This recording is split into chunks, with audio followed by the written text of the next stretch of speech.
Good morning student. आज मैं इस क्लास 12th के second lesson last spring second lesson के इस वीडियो में सेकेंड वीडियो में मैं आपको इसमें बताऊंगा। तो आइए हम देखते हैं। इस पिछले वीडियो में मैंने आपको यहाँ तक बता दिया था, I have come to recognise each of them, यानी कि मैं उनमें से प्रत्येक को पहचानने लगी। तो आइए हम यहाँ से वाई आरंट यू वेयरिंग से स्टार्ट करते हैं इस नए वीडियो में। Why aren't you wearing chappals, I ask one, मैंने उनमें से एक से पूछा कि तुम चप्पल क्यों नहीं पहनते हो, यानी कि तुम चप्पल क्यों नहीं पहन रहे हो। My mother did not bring them down from that self, self मतलब टाँड होता है। तो उनमें से एक ने कहा कि मेरी माँ उन्हें टाँड से नीचे नहीं उतारती। टाँड का मतलब जो दीवार में एक लगा रहता है, खिड़की के ऊपर अक्सर लगा दिया जाता है। तो my mother did not bring them down from the self, मेरी माँ उन्हें टाँड से नीचे नहीं उतारती है। ही आंसर सिंपली, उसने बड़ी स्पष्टता से उत्तर दिया कि मेरी माँ उन्हें टाँड से नीचे नहीं उतारती है। इवन इफ सी डिड, कहने का मतलब यद्यपि वह ऐसा करती, यानी कि वह उसे टाँड से उतार देती, तो he will throw them off, तो वह उन्हें फेंक देगा। एड्स अनदर, दूसरे ने कहा, यानी कि दूसरे बच्चे ने कहा। एड्स अनदर, यानी कि दूसरे लड़के ने कहा यदि वह उसे टाँड से नीचे उतार देगी तो वह उसे फेंक देगा। Who is wearing shoes that do not match, do not match का मतलब होता है बेमेल, जो मैच ना खा रहा हो, जो मेल ना खा रहा हो। तो हु इज़ वेयरिंग, जो पहने हुए था, जो शूज़ जूते पहने था, दैट डू नॉट मैच, यानी कि जो बेमेल जूते को पहने हुए था। When I comment on it, जब मैंने इस पर टिप्पणी की तो ही सफल, सफल मतलब पैरों को रगड़ना, तो ही shuffles his feet and says nothing, वह अपने पैरों को ज़मीन पर रगड़ा और कुछ भी नहीं बोला। आई वॉन्ट शूज़, मैं जूते चाहता हूँ। सेज ए थर्ड बॉय, एक तीसरे बच्चे ने कहा कि मैं जूते चाहता हूँ, मुझे जूते चाहिए। Who has never owned, owned मतलब होता है प्राप्त करना। Who has never owned a pair all his life, जो अपने पूरे जीवन में एक जोड़ी जूते नहीं प्राप्त किया था। ट्रैवलिंग अक्रॉस द कंट्री, पूरे देश में यात्रा करते हुए। I have seen children walking barefoot, मैंने नंगे पाँव चलते हुए या टहलते हुए बच्चों को देखा। In cities on villages roads, शहरों में और गांव की सड़कों पर। It is not lack of money, lack of money का मतलब होता है पैसे की कमी, तो it is not lack of money, ये पैसे की कमी नहीं थी। But a tradition to stay barefoot, नंगे पाँव रहना एक परंपरा थी। कहने का मतलब it is not a lack of money, ये पैसे की कमी नहीं थी, but a tradition to stay barefoot, नंगे पाँव रहना एक परंपरा थी। इज वन एक्सप्लेनेशन, यही इसका एक स्पष्टीकरण था। आई वॉन्डर, मुझे आश्चर्य होता है। If this is only an excuse to explain away a perpetual state of poverty. I wonder, मुझे आश्चर्य होता है। If this is only an excuse to explain away a perpetual state of poverty, a perpetual state of poverty का मतलब होता है लगातार गरीब बने रहना। तो वो कहते हैं आई वॉन्डर, मुझे आश्चर्य होता है।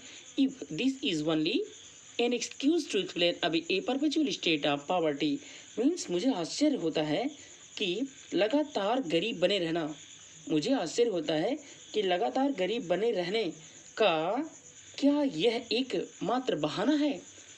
बहाना, एक्सक्यूज मीन्स बहाना, कि क्या, मुझे आश्चर्य होता है कि क्या लगातार गरीब बने रहने का क्या यह एक बहाना मात्र है। फिर से एक बार देख लेते हैं इसको। आई वॉन्डर, मुझे आश्चर्य होता है। If this is only an excuse to explain away a perpetual state of poverty, मुझे आश्चर्य होता है कि लगातार गरीब बने रहने का क्या यह एक मात्र बहाना है। I remember a story of man from Udupi once told me, means Udupi के रहने वाले एक व्यक्ति ने, उदीपी के, ए मैन फ्रॉम उदीपी यानी कि उदीपी के रहने वाला एक व्यक्ति था। कहता कि आई रिमेंबर, मुझे याद है स्टोरी, एक कहानी, ए मैन फ्रॉम उदीपी, उदीपी की रहने वाले एक व्यक्ति ने मुझे एक कहानी एक बार बताई थी। कहने का मतलब I remember story a man from Udupi once told me, कहने का मतलब उदीपी के रहने वाले एक व्यक्ति ने एक बार, वंस मीन्स एक बार, मुझे एक कहानी सुनाई थी जो मुझे याद है। एज ए यंग बॉय, जब मैं एक छोटा लड़का था। He would go to school past an old temple, जो हमेशा एक पुराने मंदिर के पास से होकर जाता था या जाया करता था। Where his father was priest, जहाँ पर उसके पिता एक पुजारी थे। He would stop briefly, briefly मतलब संक्षेप में थोड़ा समय के लिए। He would stop briefly at the temple, वह उस मंदिर में एक पल के लिए, क्षण भर के लिए रुकता था। And pray for a pair of shoes, और एक जोड़ी जूते के लिए प्रार्थना करता था। 30 ईयर्स लेटर, 30 वर्ष बाद, I visited his town and the temple, 30 वर्ष बाद मैंने उसके नगर को या उसके कस्बे को देखा और उस मंदिर को देखा। विच was now drowned in an air of, which was now drowned in air of, कहने का मतलब कि जो उसके पश्चात एक, यहाँ इस लाइन का जो है कि सेंटेंस क्लियर नहीं हो पा रहा क्योंकि अगले पेज पर वो चला गया है। देखिए, which was now drowned in an air of desolation, उधर लिखा है डिसोलेशन, डिसोलेशन का मतलब होता है उजाड़। तो which was now drowned in an air of desolation, कहने का मतलब कि जो अब बिल्कुल उजाड़ पड़ा हुआ था, उजड़ा हुआ पड़ा हुआ था। अब हम इन द बैकयार्ड, मंदिर के पीछे, where lived the new priest, जहाँ पर नया पुजारी रहता था। There were red and white plastic chairs, जहाँ पर करें कि लाल तथा सफ़ेद प्लास्टिक की कुर्सियाँ थी। A young boy dressed in a grey uniform, करें कि एक छोटा सा लड़का जो ग्रे कपड़ों में था, ग्रे वस्त्रों में था, यानी कि ग्रे वस्त्र को धारण किए हुए था। वियरिंग सॉक्स एंड शूज़, जो जूते तथा मोजे को धारण किए हुए था, या जूता या मोजा भी पहने हुए था। अराइव्ड पेंटिंग में हाँफते हुए, arrived painting and through his bag, school bag on A folding bed, जो कि अराइव्ड पेंटिंग हाँफते हुए आया और अपने स्कूल बैग को फोल्डिंग के बेड पर फेंक दिया। लुकिंग एट द बॉय, उस लड़के की तरफ देखते हुए, आई रिमेंबर्ड, मुझे याद आ गई, the prayer another boy had made to the goddess when he had finally got a pair of shoes. Means looking at the boy, उस बच्चे की तरफ देखते हुए, आई रिमेंबर्ड, मुझे याद आ गया, द प्रेयर अनदर बॉय, यानी कि मुझे उस प्रार्थना करने वाले बच्चे की याद आ गई जो had made to the goddess, जो उस देवी की प्रार्थना किया करता था। When he had finally got a pair of shoes, जो अब एक जोड़ी जूते प्राप्त कर चुका है, या जिसे अब एक जोड़ी जूते मिल गए हैं। Let me never lose them, कहता है कि let me never lose them, अब मैं उन्हें कभी नहीं खोऊंगा।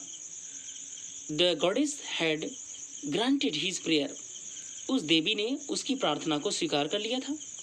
Young boys like the son of the priest, उस पुजारी के लड़के की तरह अन्य बच्चे भी, छोटे यंग बॉयज का मतलब छोटे बच्चे, young boys like the son of the priest, पुजारी के बच्चे की तरह वो छोटे बच्चे, नाउ वर शूज, अब जूते पहनते थे। But many others like the rag pickers means कबाड़िए, but many other like the rag pickers in my neighbourhood remain shoeless, कह रहे कि लेकिन कई बच्चे उस कबाड़िए की तरह इन माई नेबरहुड, यानी कि मेरे पड़ोस में उस कबाड़िए की तरह अन्य बच्चे अभी भी बिना जूते के ही थे, यानी कि वो जूते नहीं पहनते थे। अब हम आपको इस वीडियो में यहीं तक बताएंगे, अगले वीडियो में हम आपको नेक्स्ट